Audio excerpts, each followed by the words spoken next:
Estamos apresentando Quem Tem Medo da Verdade. A seguir, toda a indiscrição do agente C7.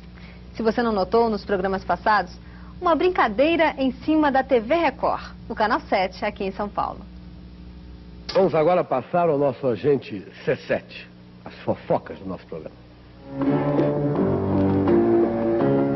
Quem sabe a verdade que anda de boca em boca pelas ruas da cidade? Quem sabe a verdade que o povo fala pelas ruas do mundo? O nosso agente C7 sabe. Roberto Carlos, você realmente vai dizer a verdade? Vou, claro. Roberto Carlos, qual dos dois se apaixonou primeiro pela Wanderleia? Você ou Erasmo Carlos?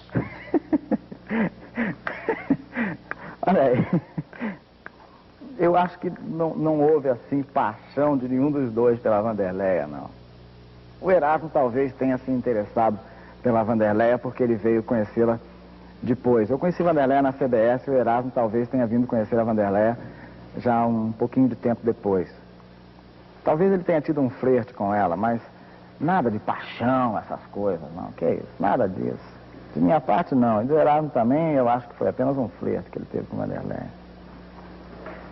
Muito bem, após as fofocas, vamos novamente aos nossos jurados. Não vou seguir mais pela ordem. Clécio Ribeiro. Bom, eu confesso que, honestamente, eu estou satisfeito, mas há um problema. O problema é que eu não... Eu vou seguir aqui uma ordem. Quando você compôs o Quero que tudo vá pro inferno, quem é que você estava imaginando para mandar para esse inferno? Tudo realmente. Eu dizia, quero que tudo vá pro inferno. E eu queria realmente que tudo fosse pro inferno. Aquela música... Nela eu queria dizer que para mim o que me importava e o que era importante era o amor, a saudade que eu sentia e qualquer coisa parecida assim que envolvia todo o meu estado de espírito. Então, no momento que eu fiz aquela música, para mim pouco importava o resto do mundo, porque na minha opinião só o que valia e o que era bom para mim era o amor que eu sentia. Então, para mim, tudo que realmente fosse para o inferno. Foi talvez o primeiro protesto que eu fiz assim. Protesto não, foi a primeira música agressiva que eu fiz. Você, uma máquina, forjou você. Agora, Como assim? Eu explico. Quando eu digo forjou você, eu faço uma ressalva que você também foi forjado na bigorna do seu talento. Porque você tinha talento, tem talento. Mas uma máquina bem estruturada transformou você num autêntico ídolo da juventude brasileira. Você deu efetivamente uma contribuição na formação moral dessa juventude brasileira.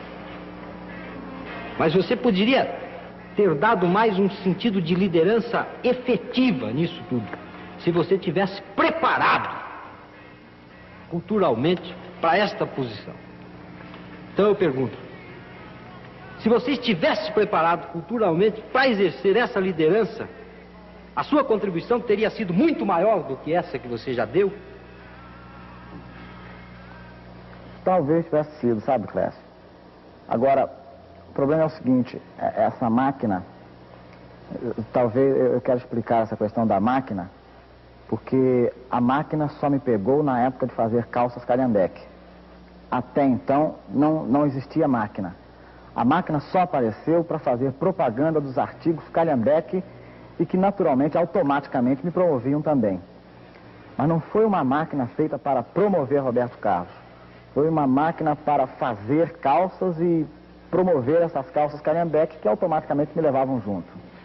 Bom, essa questão de ter dado, eu entendi que você naturalmente quer dizer que eu dei talvez pouco a essa juventude na minha posição de liderança.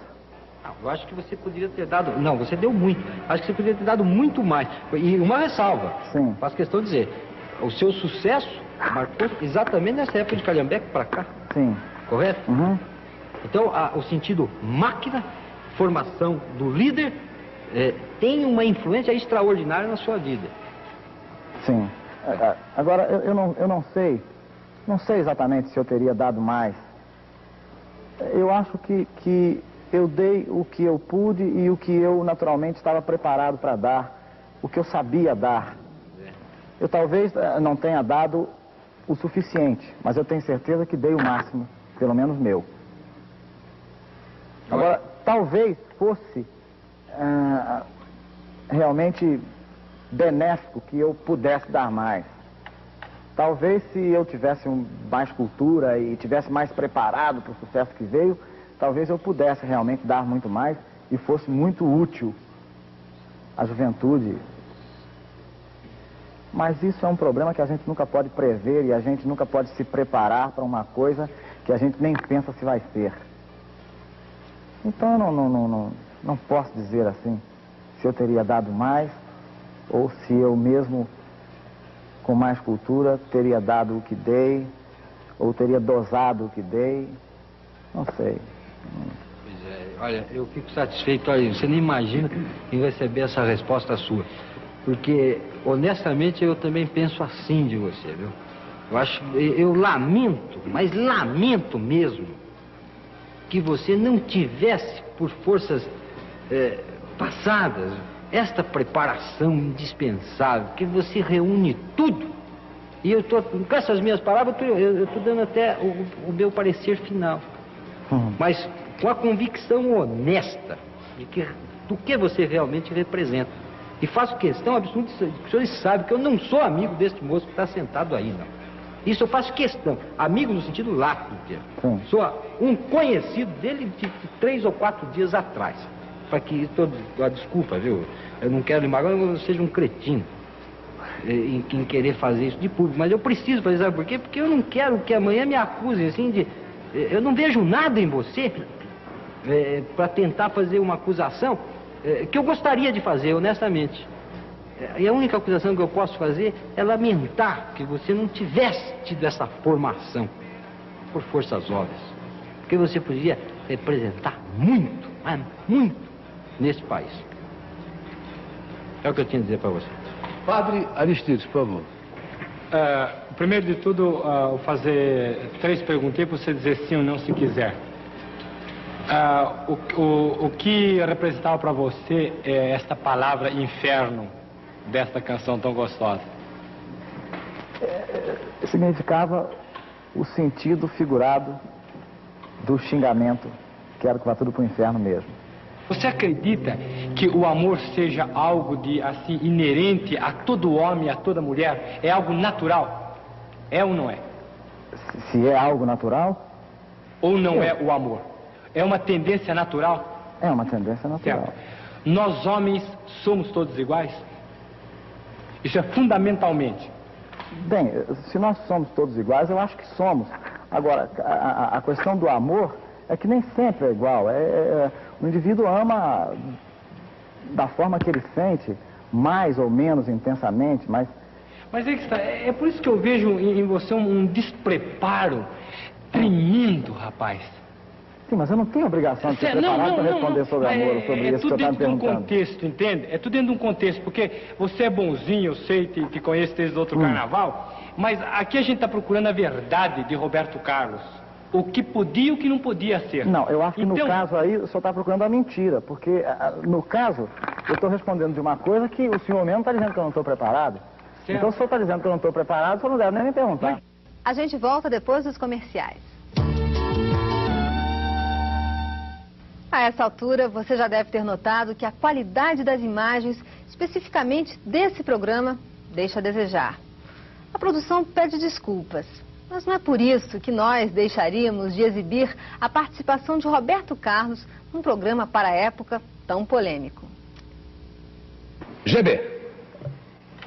O pior de tudo é que vão dizer que o padre veio aqui para dar uma de corintiano. Sabe que ele não é corintiano, não? Não, eu que sou, padre. Eu que sou. E vou ficar chateado. Bom, rapidamente, uma única pergunta. Roberto, foi veiculada aqui uma notícia, tão logo você ganhou o festival, lá de Sanremo, que a música que você gravou já tinha, que a música que você defendeu já tinha sido levada com você, gravada, prontinha, porque tinha a certeza que você ganharia o prêmio, ou por publicidade, ou porque você título ou qualquer coisa. Eu quero que você explique, não para mim, para aqueles que pensam assim, se a música já saiu no seu bolso vitoriosa ou se saiu do seu bolso vitoriosa. Não, absolutamente. O Festival de Sanremo, o critério do festival, isso já está dentro do critério do festival. Todo artista que vai defender uma música no Festival de Sanremo, ele já vai com ela gravada. Vencendo ou não, ela é entregue ao público para ser vendida e é gravada antes do festival, porque durante o festival eles inclusive fazem divulgação através das rádios dessas músicas, das músicas que vão participar do festival. Dona Lick, por favor. A namoradinha de um amigo meu teve endereço certo? Não. Namoradinha do amigo meu foi uma música que eu não estava fazendo nem pra... Não tem malícia nenhuma. Não, eu sei. Não tem nada. Podia ser pra nisso. Namoradinha do amigo meu, eu estava fazendo para um conjunto chamado os Beatniks gravarem. E acontece que eu não sabia que eles iam gravar no dia seguinte. Então eu comecei a fazer a música durante a noite e de manhã eu completei a música. Aí dei para o Erasmo modificar o que ele queria modificar. Ele modificou bastante, modificou na música também. Então telefonamos para o Rio para mostrar a música por telefone do diretor. Mas os Beatniks já haviam gravado. E não dava mais tempo de gravar. Aí eu fui e gravei. A música não tinha sido feita nem para eu gravar, não. Escuta, Roberto, as calças Calhambeque deram muito dinheiro para você? Você ganhou bastante dinheiro? As calças Calhambeque deram dinheiro, sim. Talvez elas não tenham dado o que deviam dar. Mas elas deram bastante dinheiro. Talvez por um erro de cálculo ou por um pouco de falta de controle, um pouco de falta de segurarem realmente as rédeas como elas deviam ter sido seguras. Eu acho que as calças Calhambeque não deram, assim, o lucro que deveriam dar. Muita gente, inclusive, diz que eu fui roubado, isso e aquilo. Eu não posso dizer que fui roubado. Eu posso dizer que talvez não tenham conduzido a coisa de forma que ela desse mais lucro e que no fim de tudo, inclusive, deu confusão, deu até, talvez, prejuízo no fim. Mas não foi um prejuízo, não foi aquele prejuízo que não se ganha, aliás, que se perde, e sim aquele que se deixou de ganhar. Por que o senhor insiste em carregar Wanderleia e Erasmo Carlos nas costas, quando é notório que ambos já não são os artistas, os cartazes que eram de início? Bem, esse negócio de carregar Erasmo e Vandeca, negócio que nunca existiu, sabe? O problema de Erasmo e Vandeca é o seguinte, que nós sempre procuramos nos ajudar uns aos outros. E isso desde o início do Jovem Guarda que nós mantivemos isso. Mas nunca eu forcei a entrada de Wanderleia num programa, ou Wanderleia exigiu que eu fosse num programa, ou Erasmo, ou coisa parecida. Sempre houve, assim, uma troca, assim, de gentilezas nossas, de amizade muito grande. Mas nunca esse negócio de carregar Erasmo e Wanderleia nas costas. Absolutamente. Se isso acontece, acontece mutuamente. Nós nos carregamos uns aos outros nas costas. E além do mais, o problema, principalmente em relação ao Erasmo, eu acho que, principalmente em relação a ele, é que isso não pode existir. Erasmo é responsável por 50% do meu sucesso em disco, porque 50% das músicas, 50% de cada música é dele, como parceiro. Portanto, eu devo ao Erasmo 50% do meu sucesso em disco, porque ele é o dono de 50% das músicas. Portanto, não há esse problema de carregar nas costas. Inclusive Erasmo Carlos apareceu sozinho, a Vanderleia também. E quando eu comecei o Jovem Guarda, o Erasmo já tinha o Festa de Arromba fazendo sucesso, a Vanderleia tinha o Meu Anjo da Guarda. E não havia esse problema absolutamente de carregar ninguém nas costas, não. A continuação fica para a semana que vem. No próximo programa, a deliberação dos jurados e o veredito. Roberto Carlos é culpado ou inocente? A gente assiste também a longa e sincera defesa feita por Silvio Santos e uma rara entrevista realizada por este grande comunicador no começo da década de 70. Quem tem medo da verdade? Hoje a gente continua a assistir a participação de Roberto Carlos. A seguir, a ficha técnica completa dos profissionais que participaram desta produção. Desde o início dos tempos, o homem indaga sobre a verdade. Segundo São João, Jesus Cristo disse: Eu vim ao mundo para dar testemunho da verdade. E Pôncio Pilatos perguntou a Jesus: O que é a verdade? Não há registro da resposta de Jesus Cristo. Portanto, entre fracos e fortes, ricos e pobres, pretos e brancos, existem os que temem a verdade. Quem tem medo?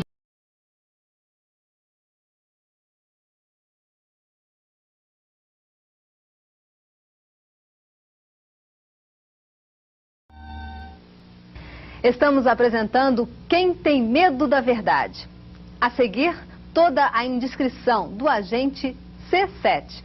Se você não notou nos programas passados, uma brincadeira em cima da TV Record, o canal 7 aqui em São Paulo. Vamos agora passar ao nosso agente C7, as fofocas do nosso programa. Quem sabe a verdade que anda de boca em boca pelas ruas da cidade? Quem sabe a verdade que o povo fala pelas ruas do mundo? O nosso agente C7 sabe. Roberto Carlos, você realmente vai dizer a verdade? Vou, claro. Roberto Carlos, qual dos dois se apaixonou primeiro pela Vanderleia? Você ou Erasmo Carlos? Olha aí, eu acho que não houve assim paixão de nenhum dos dois pela Vanderleia, não. O Erasmo talvez tenha se interessado pela Vanderleia porque ele veio conhecê-la depois. Eu conheci a Vanderleia na CBS e o Erasmo talvez tenha vindo conhecer a Vanderleia já um pouquinho de tempo depois. Talvez ele tenha tido um flerte com ela, mas nada de paixão, essas coisas, não. Que isso, nada disso. De minha parte, não. E do Erasmo também, eu acho que foi apenas um flerte que ele teve com a Vanderleia. Muito bem, após as fofocas, vamos novamente aos nossos jurados. Não vou seguir mais pela ordem. Clécio Ribeiro. Bom, eu confesso que, honestamente, eu estou satisfeito, mas há um problema. O problema é que eu não... Eu vou seguir aqui uma ordem. Quando você compôs o Quero que tudo vá pro inferno, quem é que você estava imaginando para mandar para esse inferno? Tudo realmente. Eu dizia, quero que tudo vá pro inferno. E eu queria realmente que tudo fosse pro inferno. Aquela música, nela eu queria dizer que para mim o que me importava e o que era importante era o amor, a saudade que eu sentia e qualquer coisa parecida assim, que envolvia todo o meu estado de espírito. Então, no momento que eu fiz aquela música, para mim, pouco importava o resto do mundo. Porque, na minha opinião, só o que valia e o que era bom para mim era o amor que eu sentia. Então, para mim, tudo que realmente fosse para o inferno. Foi talvez o primeiro protesto que eu fiz assim. Protesto não, foi a primeira música agressiva que eu fiz. Você, uma máquina, forjou você. Agora, como assim? Eu explico. Quando eu digo forjou você, eu faço uma ressalva que você também foi forjado na bigorna do seu talento. Porque você tinha talento, tem talento. Mas uma máquina bem estruturada. Porque a dona Ali, que me perdoe, fez uma pergunta ao Roberto Carlos: é verdade que a sua roupa foi feita por uma mulher? Para mim isso não há admiração nenhuma, dona Lick, principalmente porque a senhora é do sexo feminino e foi feita por um homem. O padre Aristides, que me perdoe, padre, o padre desceu ali em cima do Roberto Carlos, que foi um negócio, queria do Roberto Carlos o que é o amor livre segundo o Roberto Carlos. Padre, o senhor me perdoe, o Evangelho segundo São Mateus já é meio enrolado. O amor livre segundo Roberto Carlos, agora para ele dizer, também fica um pouco pesado. A sua pergunta eu posso comparar da seguinte maneira: foi mais enrolada que briga de polvo com aranha. Quer dizer, um negócio... Roberto, eu vou fazer uma pergunta para você. Uma pergunta que primeiro eu vou dizer o tipo de música que você gravou, ou que você fez, você compôs.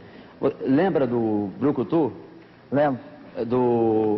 A Festa do Bolinha? Me lembro. Roberto, você, a história em quadrinhos inspira muita gente hoje em dia para muitas coisas dentro da arte.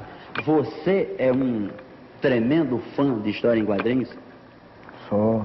Você gosta? Você está por dentro? Gosto. Roberto, a história ficou famosa não só pelo que ela contém, mas também por certas personagens que fizeram essa própria história. Muitas duplas ficaram famosas na história: Romeu e Julieta, César e Cleópatra, Otelo e Desdémona. Roberto, na história em quadrinhos eu gostaria que você me explicasse um negócio. As duplas são sempre homem com homem. É Batman e Robin, Tarzan e Boy. Porque eu não estou por dentro, por isso eu estou perguntando. Você acha que existe alguma coisa a mais entre eles que a censura não permite ser divulgado, isso? Ou você acha que eles são apenas heróis que se ajudam? Bom, naturalmente que eu, como leitor de história em quadrinho, eu acho que eles são heróis que se ajudam, né? Que se juntam para, pelo menos, a intenção da revista ali, do desenhista e do historiador, no caso, de fazer uma história em que os dois heróis combatem o mal. Eu aceito. E um ajuda o outro. Aceito porque você conhece, então. Eu só queria saber, porque eu sei que você é fã. Roberto, você declarou numa revista, numa reportagem, que você é fã. Fã mesmo, assim, um negócio sério, do Batman. Você gosta do Batman? Eu acho o Batman sensacional, principalmente o carro dele. Então, eu vou dizer um negócio para você. Batmóvel é um negócio muito sério. Você me perdoe, é apenas porque eu acompanho esse programa. Eu vou dizer para você, desconfie que você está condenado. Por quê? Porque nesse programa veio um cara chamado Macalé, que foi condenado porque gostava do Batman e fez uma música agora no sítio que falava do Batman. Desconfie que você está condenado. Vamos ver. Era só isso. No próximo bloco, Silvio Santos é o advogado de defesa de Roberto Carlos em Quem Tem Medo da Verdade.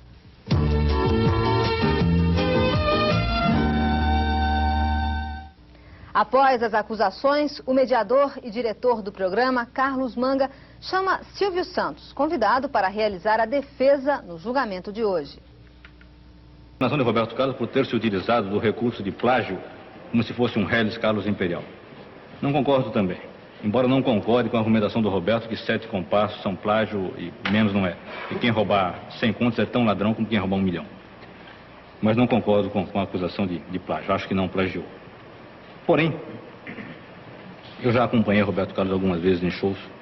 Eu tive a oportunidade de ficar atrás do RC7, vendo o Roberto trabalhar e vendo a adoração da juventude brasileira por esse homem. O senhor Roberto Carlos tem obrigação, não digo teria, ele tem obrigação, porque se até agora não fez, ele pode fazer daqui para frente, de conduzir muito melhor a juventude brasileira. Não como disse o defensor, sua brilhante defesa, em termos políticos, porém em termos nacionalistas, em termos de quem pode conduzir a nossa juventude a uma coisa nacional, a um violão ao invés de uma guitarra, a uma canção brasileira ao invés de uma canção alienígena.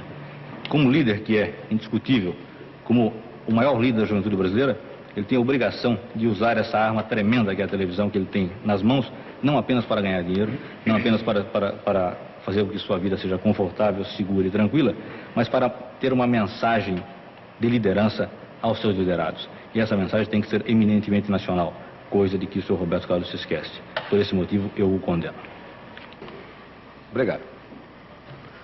Dona Lique, por favor. Inocente.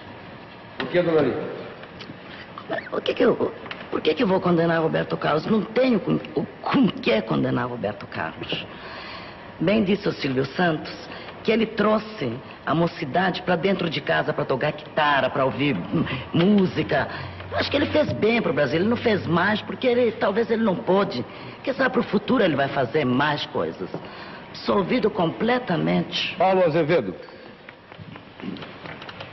Senhor Carlos Manga, Roberto Carlos, meus amigos, senhores telespectadores, o que nós assistimos foi um acontecimento em que o senhor Arlen Pereira manteve-se pernóstico, jacobinista, preconceituoso. O senhor Clécio Ribeiro, cheio de enciclopédia, cheio de cultura brasileira, mas frio e distante de Roberto Carlos. A dona Lique, formal, muito cheia de ademanes, salamaleques, charme e também fria. O senhor padre, mais por fora que dedão de franciscano e com o diabo no corpo. Estou de pleno acordo. O senhor Geraldo Blota, demagógico, demagógico, demagógico. O senhor Silvio Luiz, duro, seco, rijo, agressivo. Só me resta uma coisa. Quem que passou completamente livre de tudo nesse programa? O senhor Roberto Carlos, o senhor Silvio Santos, que sorriu como um peixe feliz, porque ele parece peixe, e o senhor Carlos Manga, que teve bastante equilíbrio. Diante de tudo isso, o grande vencedor desse programa é o senhor Roberto Carlos, que eu considero absoluta e inteiramente inocente. Viva você, Roberto Carlos. Nós voltamos depois do intervalo.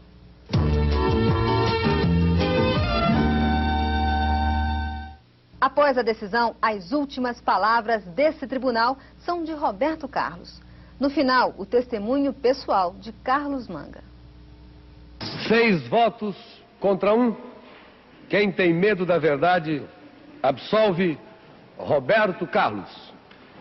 Antes de dar a palavra a Roberto, que é um direito que lhe assiste, eu queria só observar ao padre, se não estou enganado, que o advogado se referiu ao júri dizendo que parecia que estavam cumprindo um dever profissional, com a intenção de, vamos assim dizer, que vocês estavam praticamente coagidos a terem que fazer perguntas, a terem que acusar Roberto sem propriamente estarem sentindo a necessidade disso. Foi com essa intenção. Estou certo disso. O reparo e o respeito à sua presença faria-se necessário. Roberto Carlos, o programa é seu. Para tudo que você quiser dizer ainda. O que eu tenho mais a dizer é que eu agradeço ao Silvio Santos por ter vindo aqui me defender. Por sinal, eu acho que não mereço tanto do que ele falou. E quero dizer que a acusação pela qual eu fui condenado pelo Arlen Pereira, eu só posso dizer que dei o que a oportunidade me ofereceu e o que eu pude dar durante as oportunidades que apareceram. A Lique disse que talvez, quem sabe eu possa fazer alguma coisa a mais. É possível, quem sabe. Além do mais, eu acho que vim aqui porque muita gente também me perguntou por que eu vim aqui. Por que eu vinha aqui. Eu vim primeiro porque uma sugestão de Grande Otelo, depois o convite de Carlos Manga e também o principal, que é a oportunidade de contar assim ao público telespectador, muita coisa que eu talvez ainda não tivesse falado. Talvez por falta de oportunidade, ou por falta de me perguntarem também, ou talvez por falta de ambiente em outros programas que eu poderia ter falado. Esse programa é um programa que a gente fala das coisas mais descontraído. A gente fica mais descontraído para dizer tudo e tem mais liberdade realmente para falar de muita coisa que às vezes se queria falar durante muito tempo de carreira. Eu vim aqui por isso, para mostrar que a minha vida não é segredo, é realmente um livro aberto e que eu poderia contar toda a verdade sem medo dela. E que não tenho absolutamente nada para temer a verdade e é por isso que eu vim aqui. Só isso. Roberto, uma pergunta que eu gostaria de fazer a você antes de seu boa noite. Quem você gostaria de ver sentado nesta cadeira? Eu gostaria de ver muita gente sentada aqui. Mas tem um cara que eu admiro muito. Eu considero assim um grande cara, um grande artista.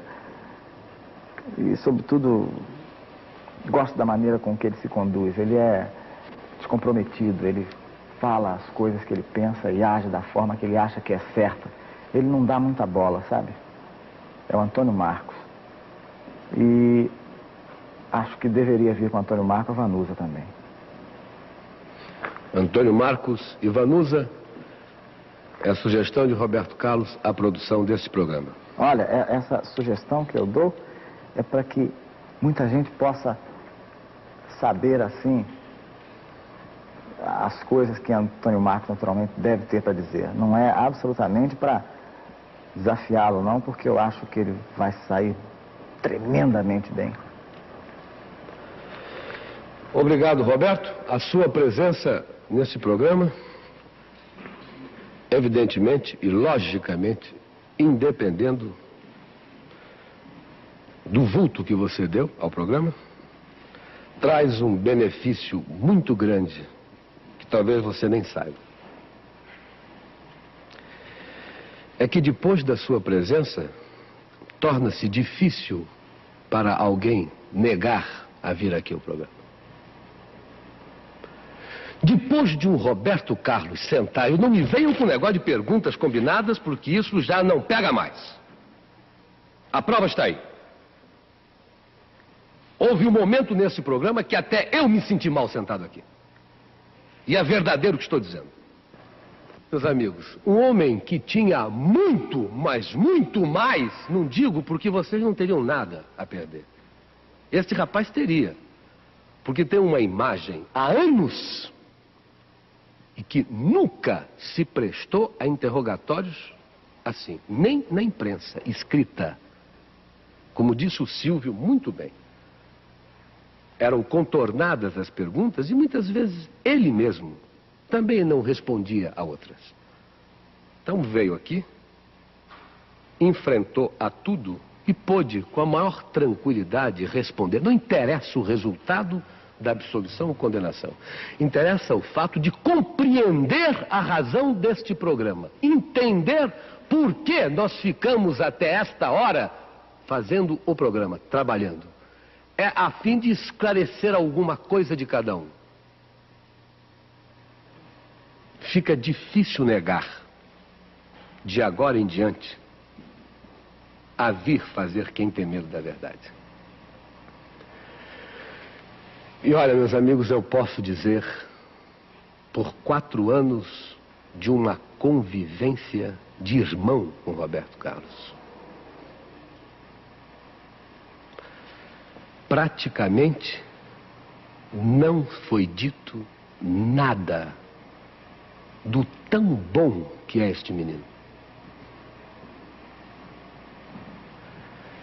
Só não relatei o que vi, o que presenciei nesses 4 anos, a produção do programa, porque já um programa passado usaram uma conversa que eu tive sobre o Grande Otelo para me colocar como testemunha.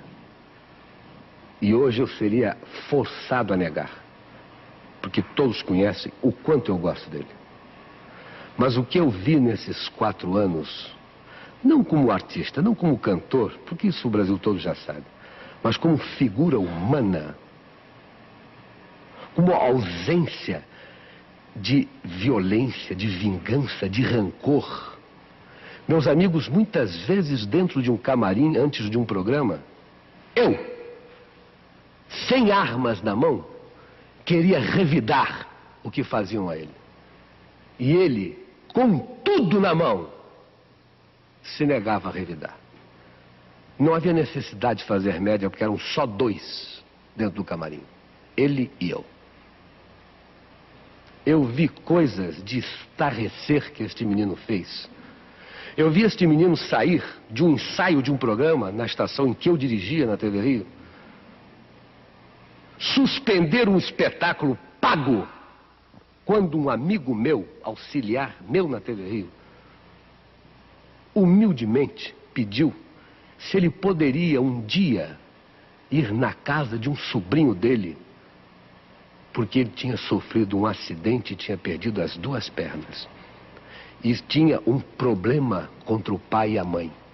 Estava um drama dentro de casa. E eu vi como este menino interrompeu os ensaios. Eu vi como ele suspendeu o show. E eu vi o estado que ele saiu da estação. Atrasou o programa no ar. Foi um mau profissional naquele dia. Mas um grande homem. Um bom homem. Este é o Roberto Carlos. Boa noite.